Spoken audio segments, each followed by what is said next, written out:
আসসালামু আলাইকুম। আহ আজকে এমন একটি বিষয় নিয়ে কথা বলতে চাচ্ছি।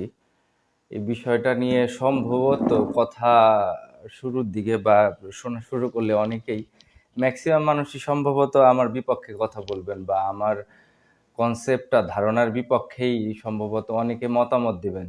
আমার মনে হচ্ছে হয়তো নাও হতে পারে, হয়তো সম্পূর্ণ ভিডিও ভালোভাবে শোনার পরে হয়তো অনেকের ভিতরে রিয়েলাইজেশনে হয়তো কিছুটা পরিবর্তন আসতে পারে।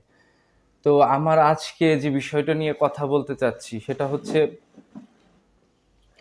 এই যে আমরা মাদকের বিপক্ষে বিভিন্ন রকমের কি বলে অভিযান দেখতে পাচ্ছি, বিভিন্ন রকমের অভিযান, হ্যাঁ, মানে শক্তি প্রয়োগের যে বিষয়টা, তো আমার কাছে মানে মাদকের বিপক্ষে অভিযানের শক্তি প্রয়োগটা খুব বেশি কার্যকরী কোনো ইফেক্ট আমার কাছে সত্যিকার অর্থে মনে হচ্ছে না, মনে হয় না। তো যে বিষয়টা মূল বিষয়, দেখেন একজন ব্যক্তি যে মাদকাসক্ত, সে মাদকাসক্ত হওয়ার ঠিক আগ মুহূর্তে কি ছিল? হয়তো কারো সন্তান, কারো স্বামী, কারো পিতা, কারো ভাই, তাই না? তো একজন ব্যক্তি মাদকাসক্ত হয়ে গেছে, তাকে তো মাদকাসক্ত থেকে ফিরিয়ে আনার যে একটা চেষ্টা, এই চেষ্টা হচ্ছে সবচাইতে জরুরি। আর এই চেষ্টাটা আমরা কিভাবে করব, কোন পন্থায় আমরা আগাবো, এটা খুবই ইম্পর্টেন্ট বিষয়। দেখেন আমাদের ভিতরে যে পারিবারিক মূল্যবোধ ছিল এক সময়, সামাজিক মূল্যবোধ, ইভেন ধর্মীয় যে ব্যাপারটা, দেখেন আমাদের ধর্মে তো মাদক হারাম। মাদক হারাম বলেই যে কিন্তু মাদক আবার কেউ হারাম কাজের মধ্যে সম্পৃক্ত হলে তার কিন্তু ক্ষমা চাওয়ার, আল্লাহ তাআলার কাছে ক্ষমা চাওয়ার একটা অপশন আছে, তাই না? তো এবং আল্লাহ তাআলা ক্ষমাশীল, যে কোনো কিছু ওনার কাছে ক্ষমা চাইলে ক্ষমা পাওয়া যায়। তো মাদকের সাথে যারা সম্পৃক্ত হয়ে গেছে, এই মানুষগুলোর উপরে যদি আমরা শক্তি প্রয়োগ করতে থাকি, দেখেন এটার অনেকগুলা ব্যাপার আছে। আমি খুব ডিপলি অ্যানালাইসিস করার চেষ্টা করছি কয়েকটা বিষয়। দেখেন আমার কাছে কিছু কিছু ক্ষেত্রে এমনও মনে হয়েছে যে আপনি মাদকের বিপক্ষে অভিযানে গিয়েছেন, আপনার পাশের যে মানুষটা, সে যে গোপন বা গুপ্তভাবে সরি মানে গোপনভাবে সে মাদকের ব্যবসার সাথে সম্পৃক্ত না, এমন কোনো গ্যারান্টি কিন্তু কেউ দিতে পারবে না, দেওয়ার সুযোগও কিন্তু কম। আমার এরকম আমার কাছে অনেকটা মনে হয়েছে যে নতুন ব্যবসায়ী বা নব্য ব্যবসায়ী বা গোপন ব্যবসায়ী আর একজন খুব সুনামধন্য না, মানে ওই লাইনে অনেক পরিচিতি প্রাপ্ত ব্যবসায়ী, ওর ব্যবসাটা বন্ধ করে দিতে পারলে গোপনে ওর ব্যবসাটা ও আরো ভালো করে ব্যবসা করতে পারবে।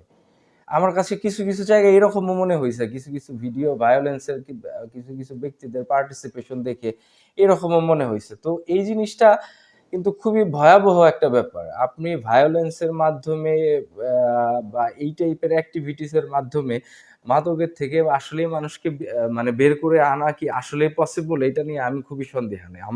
আমার কাছে যেটা মনে হয়, এটার জন্য সবচাইতে ইম্পর্টেন্ট হচ্ছে আমাদের পারিবারিক, সামাজিক এবং ধর্মীয় মূল্যবোধটা ফুটিয়ে তোলা। দেখেন আমরা আমাদের মাননীয় প্রধানমন্ত্রী যে আমাদের আপনারা কিন্তু বেশ কয়েকবার খেয়াল করেছেন, উনি অনেকগুলো স্পিচে বলেছেন যে সামাজিক মূল্যবোধ, পারিবারিক মূল্যবোধ ফিরিয়ে আনার চেষ্টা বা আমাদের শিক্ষা ব্যবস্থার মধ্যে কিভাবে এই জিনিসটাকে আবার নিয়ে আসা যায়, উনি এটার বিষয়ে বারবার কথা বলছেন।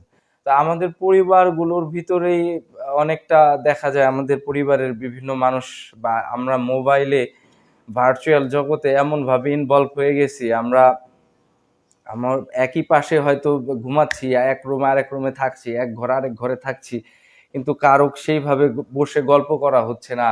ভিতরে সামাজিক আলোচনাগুলা, কারো ভিতরে কারো দুঃখ কষ্ট শেয়ার করার মধ্যে, দেখেন একজন মানুষ কষ্ট পেলে সবার আগে স্ট্যাটাস দেয় ফেসবুকে। সে তার মাকে বলে না, সে তার বাবাকে বলে না, সে তার ভাইকে বলে না, বোনকে বলে না, কিংবা বন্ধুদেরকেও বলে না।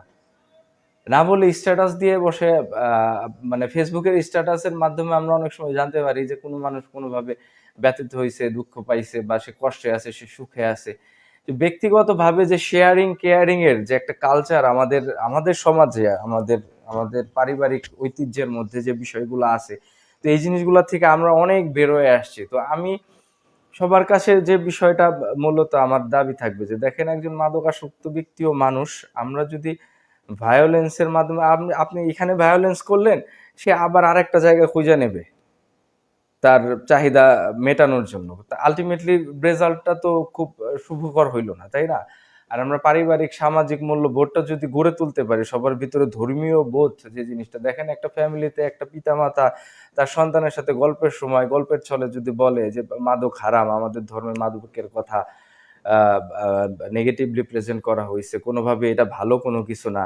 একজন সামাজিক পারিবারিক আলোচনার সময় যদি একজন পিতা বা একজন মাতা তার সন্তানকে বলে, দেখো তোমার বাবা একজন সম্মানিত ব্যক্তি, তোমার বাবা এইভাবে এইভাবে পরিচিত একজন মানুষ, তোমার চাচা এইভাবে পরিচিত, তোমার ভাই পরিচিত, তোমার বোন পরিচিত, এইরকম সামাজিক মূল্যবোধ ছিল তোমার পূর্বপুরুষদের, তোমাদের কিন্তু এই কাজগুলো করা যাবে না, এইখানে যাওয়া যাবে না, এই মানুষগুলোর সাথে মেশা যাবে না। তো এই যে মূল্যবোধ, এই কালচারটা আমাদের ভিতর থেকে একদম আমার মনে হয় টোটালি মানে বন্ধ হয়ে গেছে এই কালচারটা আমাদের ভিতরে। তো সেই ক্ষেত্রে এই কালচারগুলো আসলে আমাদের খুব জরুরি ফিরিয়ে আনা। সামাজিক কালচার, পারিবারিক কালচারগুলা আমরা ভার্চুয়াল নির্ভরতার থেকে বের হয়ে আসাটা, এসে পারিবারিক বন্ধনের মধ্যে আবদ্ধ হওয়াটা আমার কাছে অনেক বেশি ইফেক্টিভ মনে হয় এই অপসংস্কৃতি বা কাজগুলো থেকে বেরে আসার জন্য। তো একজন মাদক সেবী সেও আমাদের ভাই। অনেকেই ভাববেন না আমি কিন্তু মাদকের বিপক্ষে অনেকগুলো কথা স্ট্যাটাস দিয়েছি। আমরা সামাজিকভাবেও এলাকা ভিত্তিক অনেক কার্যক্রম করি, আপনারা জানেন। তো আমি কিন্তু কোনোভাবেই মানে এই ব্যাপারে সফট না, বিন্দু পরিমাণও সফট না। আমি খুবই কঠোর মাদকের ব্যাপারে। কিন্তু যেভাবে ভায়োলেন্স গুলো করা হচ্ছে, আমার কাছে কেন যেন মনে হচ্ছে এটা একটা পক্ষ আরেকটা পক্ষকে মানে এখানে হয়ে গেছে।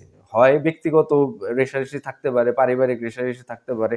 আবার ক্ষেত্রভেদে ব্যবসায়ীদের রেষারেষিও থাকতে পারে। একজন গোপন ব্যবসায়ী, আপনি জানেন না তো ভাই আপনার পাশে কোন লোকটা কিসের মধ্যে আছে। সে চাইতেছে ওই ব্যবসায়ীকে বন্ধ করে দিয়া সে গোপনে ব্যবসা করুক। তো এই জিনিসগুলাও অনেক আছে। তো এই জিনিসগুলো আপনারা যতটা এফেক্টিভলি কাজ করছেন, আপনারা সামাজিক সচেতনতা করেন। যে জায়গাগুলোতে আড্ডা হয়, ডেরা, এই জায়গাগুলোতে আপনারা অভিযান চালান, এই জায়গাগুলোকে আপনারা আপনাদের নজরদারির মধ্যে রাখেন। অবশ্যই রাখেন, এটা খুবই ইম্পর্টেন্ট। এই নজরদারির মধ্যে রাখলে অনেক প্রভাব পড়বে এই জিনিসটা নজরদারির মধ্যে থাকলে। কিন্তু সবচাইতে জরুরি যে বিষয়টা আমাদের ভিতরে, আমাদের পারিবারিক মূল্যবোধ, আমাদের সামাজিক ধর্মীয় মূল্যবোধ, এই জিনিসটাকে গ্রো আপ করার জন্য আমরা কি কি করতে পারি, আপনারাও, আমি হয়তো সব মতামত আমার জানা নাই, আপনাদের কোনো মতামত জানা থাকলে জানাবেন আমাকে, ব্যক্তিগতভাবে পার্সোনালি জানাতে পারেন, বা যে কোনোভাবে আপনারা ভিডিও করে বা যে কোনোভাবে জানাতে পারেন। এই জিনিসগুলো জানান, মানুষকে অ্যাওয়ার করার চেষ্টা করেন। মানে মাদকের ভয়াবহতা, মানে আমাদের দেশে ভয়াবহ রকমের মাদকের ভয়াবহতা, মানে একটা সিচুয়েশন এখন বর্তমানে আছে। তো এইখান থেকে আমরা যদি উত্তরণ না পেতে পারি, আমাদের যুব সমাজ, আমাদের পরবর্তী জেনারেশন যদি মাদকের মধ্যে ইনভলভ হয়ে যায়, এই দেশে তো আপনি আলটিমেটলি ভালো কোনো ভবিষ্যৎ টাফ, তাই না? একটা জেনারেশনই যদি মানে বিকৃত মস্তিষ্কের হয়, আপনি ভালো জিনিস কিভাবে পাবেন? তাদের কাছ থেকে ভালো একটা সময় ছিল না, আপনি দেখছেন প্রতীট সরকারের সময় তারা আমাদের শিক্ষা ব্যবস্থাকে টোটালি ধ্বংস করে দিয়ে গেছে। টোটালি ধ্বংস একটা শিক্ষা ব্যবস্থার মধ্যে দিয়ে আমরা আমাদের গ্রো করতে হয়েছে। এই যে জেনারেশন, লম্বা একটা জেনারেশন, মানে মানে অপুষ্ট শিক্ষা নিয়ে যে বড় হইলো, এই জেনারেশনটা খুব ভালো কিছু কি দিতে পারবে আমাদের? তো আমরা যদি এইভাবে, যদি আমাদের মাদকের দ্বারা যদি আমরা এইভাবে ক্ষতিগ্রস্ত হতে থাকি, তো আলটিমেটলি ভালো কিছু আমাদের জন্য মনে হয় না সামনেও অপেক্ষা করতেছে। তো এইটাই আমার অনুরোধ থাকবে, আমরা সামাজিক, পারিবারিক, ধর্মীয় মূল্যবোধটা বাড়িয়ে তুলি, এবং মাদকের ব্যাপারে আমরা সবাই চেষ্টা করি জিরো টলারেন্স দেখানোর জন্য। ধন্যবাদ সবাইকে, দোয়া করবেন। আসসালামু আলাইকুম।